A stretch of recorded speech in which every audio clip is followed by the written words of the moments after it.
So the issue for us here in America is, what do we do?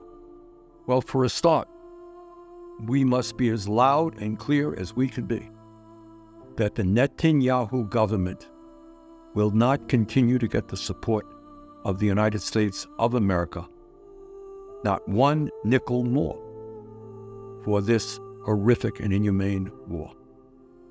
Do Israelis have the right to defend themselves against a terrorist group like Hamas? Yes, they do. But they do not have the right to go to war against the entire Palestinian people and kill large numbers of innocent women and children.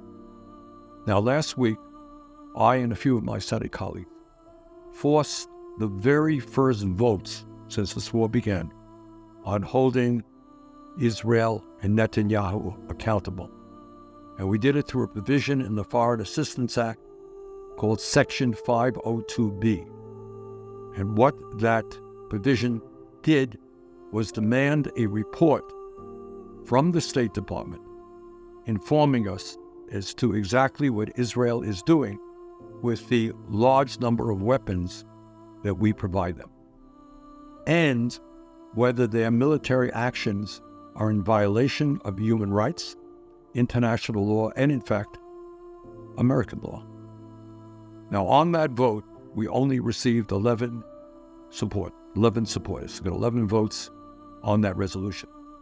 But I can tell you, absolutely without equivocation, that the tide is turning in our direction.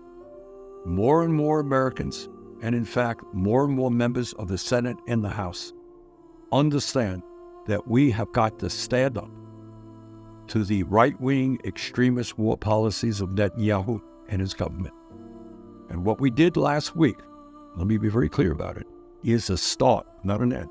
We're just beginning to do what has to be done. We are going to continue to work on this issue until we win. And winning means that we make it clear to Netanyahu that this terrible war has got to end, that there needs to be a two-state solution in the area. But in order for all of that to take place, in order for us to be successful, in order for us to create a peaceful Middle East, we are going to need your help. Please, everything you can to contact your members of the House and the Senate. Let them know that you will not accept the status quo. You will not accept the horrible things that are now taking place in Gaza.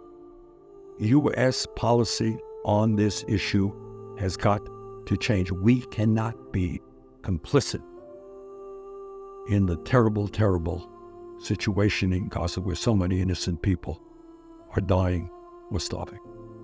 So there's a lot in front of us. Let's do it. And thank you very much for your efforts.